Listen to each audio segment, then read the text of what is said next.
Hiya, I'm Jasper, and welcome to video review for The Continental from the world of John Wick. So, as always, I'm going to give you the good, the bad, and the furry. To start off, furry, dogs, barking, that kind of thing, nothing really significant. Moving on to the good and the bad. So, this is a show streaming on Peacock, and,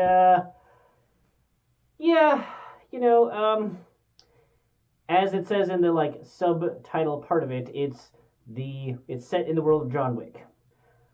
I don't know any of the actors in this, or actresses, whatever. It's a prequel to John Wick. It starts off with a flashback in 1955 to the brothers, and then it's some years later, so 70s time frame, I guess. A time frame where people have gone to the Vietnam War and come back. So there you go. And that right there is a little bit of the problem, is that this show operates within the world of John Wick as established from John Wick 1 through 4.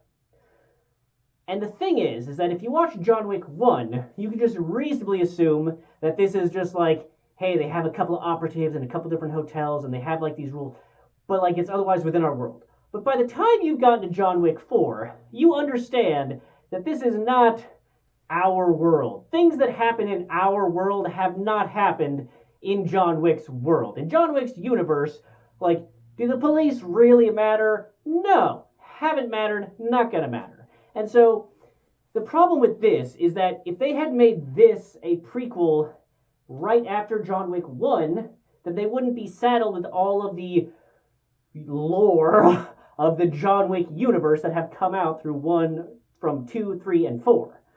But instead, they have done this after John Wick 4, so now this prequel is saddled with all of that baggage of the rules, but they made the artistic, whatever decision to focus on people and things mostly outside of the John Wick realm. So, yes, it's in the Continental, and they're the big bad evil guys from the Continental, but there is still, the high table factors in, and they're ordering things or whatever. But the guy that everybody wants to kill is in the Continental, sure.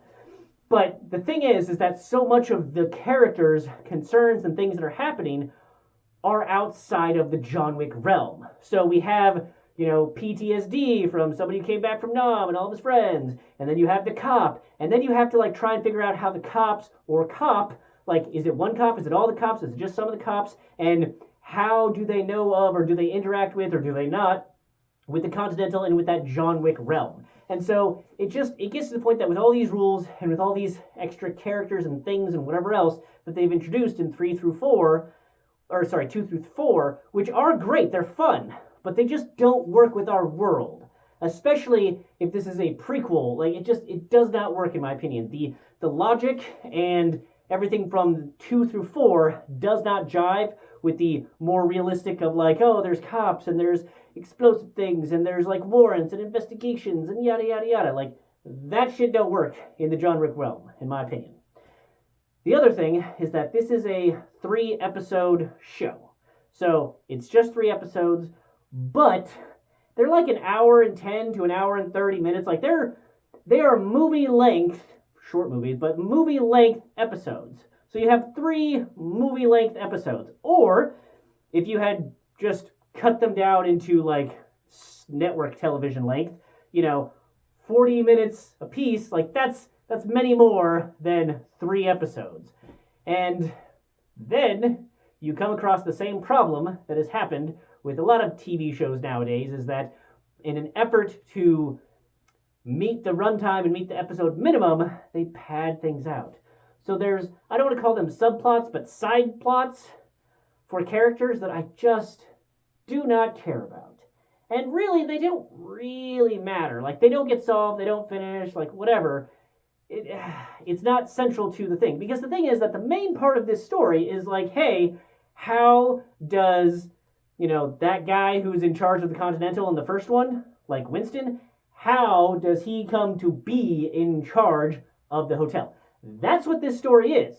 And if that's what they focused on, how John Wick focuses on John Wick and John Wick's journey, that might have been good. They might have been able to cut it down. But instead, all of these side characters that are really more of the main characters, let's be honest. Those characters are more of a main character than Winston is, despite this supposedly being his, like, origin and how I got the hotel story.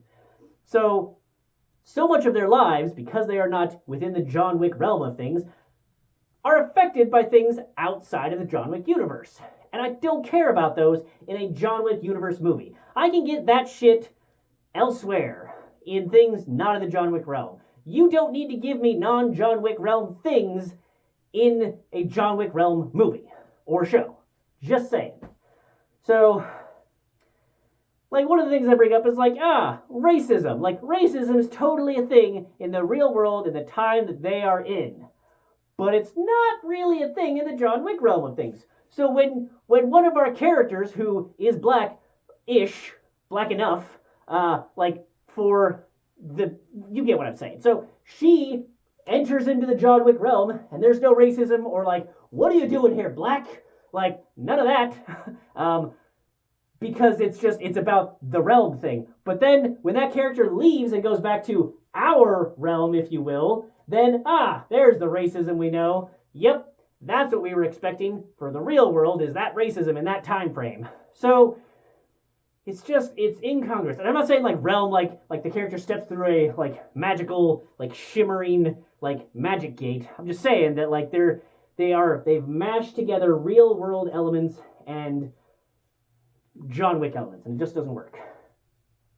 So, yeah, I don't mind that the rules in this thing, like, they came up with another rule, like there's this red light that goes out to the whole hotel to be like, hey, there's a bad guy, kill the bad guy, type of thing, and so then you're allowed to kill, but only the bad guy on the hotel grounds. Like, we never see that, at least I don't recall that, in the other 4 John Wick movies. So, like, that's a new element that we don't see in the future. But I don't mind, because every movie of the John Wick universe adds some, like, made-up bullshit, like, rule and lore and theology or whatever else, like, that I'm fine with. Hey, they can add to it too, because it's it's a new realm. You can add to whatever you want, that's fine. I think it works. I'm not, like, as big of a fan with how they implemented it, but I get they're trying to keep the focus and the fighting and the whatever else in the Continental. Speaking of the fight scenes, they feel a little bit more like John Wick 4 problems. So, just that hesitating a bit too long with the guys getting beaten or stabbed or killed, whatever. With John Wick 4, especially, you can forgive it because, A, Keanu Reeves is, like, almost 60, but he's clearly doing all or almost all of his own stunts. So you can forgive there being a little bit of pause or whatever with the stuntman to make sure that they get their, like, head blown off correctly, or, like, the neck snapping or whatever else. Like, you can forgive that for his. And then you can also forgive the fact that, like, I don't remember how long the John Wick movie was. I'm going to go with 2 hours. So with John Wick 4, the movie is 2 hours long, and there are, like, a bunch of fight scenes that go on for a long time in that movie. So in a movie budget and with a movie time frame, they squeeze in a whole bunch of fight scenes. And so you can understand that with actors being availability and time to train and all that jazz, like, there is a limited amount of time and like, you know, money that you can spend to train up the actors and to have the actors do the thing and to have enough stunt people know all the moves and whatnot. So I can understand there having to be a limit with exactly how perfect you have to get each take for each thing. But in this show, there's 3 episodes, and yes, they are a movie length each, but that's the thing, is that they are a movie length each, and there is, like, a John Wick style fight right kind of in the opening of the first episode, and then a dumb, stupid, just dumb shit fight in the second episode, and then in the third episode, there's a couple of fights, but they're not even as long or as John Wicky as the first one in the first episode. So, like, really, you got, like, 3, maybe 4 fights over the course of, you know, what, 4.5 hours? 4 hours, maybe? 4 hours, given the half an hour, 20 minutes, whatever. So, like, 4 hours, you have maybe 4 fight scenes. That's, like, 1 an hour. That is way less than the John Wick movie. And it's just, I don't know.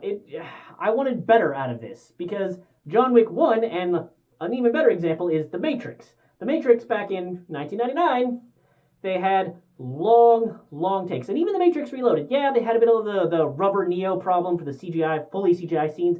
But in, like, when he first fights the, like, glowy guy that's protecting the Oracle, you know who I'm talking about. When he first fights him, that is a long take, and it doesn't look like either of them are pulling punches or waiting for the next thing. Like, it is fluid, fight throughout.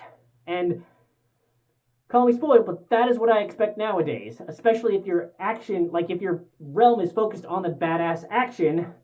That's, like, if you want us to focus on that and to forgive the bullshit story that you have, that is one of the things that you need to do very well, and not have me think of, like, the rooftop scene from The Dark Knight Rises, where Batman and Catwoman are fighting on the roof, and it's just a bunch of, like, pulling punches, and then there's, like, that one guy, you'll know when you see it, but that one guy off to the side who just is, like, going after Batman, who's, like, over here, and you're like, oh, and then he just falls over for no reason, because either he missed his mark, or Batman missed their mark, or whatever. But that was kind of the problem here, is that nobody missed their mark that badly, but that's what went through my brain with so many of the fight scenes, because there's an obvious pause or a move, or like, oh, I gotta get my hand up here so that she can do the thing, or he can do the thing. And it's just, and then I gotta hold it here long enough for them to react and put it there.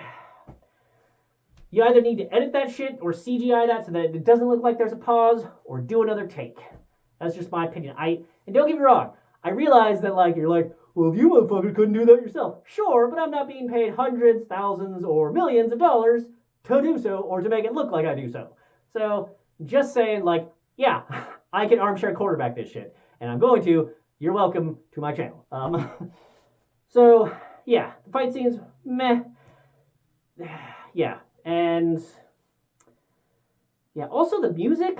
The music is pretty distracting, jarring, and very loud. Like, there's so many times where instead of just having, like, a character walking or a setup scene this or, like, an establishing shot that, like, there is loud, jarring, like, weird music. The caption often said, like, bluesy for the music, which I feel like in a, like, John Wick universe, which generally has the more club EDM type of thing, which, yes, is more of the time, so maybe they're like, oh, well, of the times in the 70s, 80s time frame of this is going to be bluesy.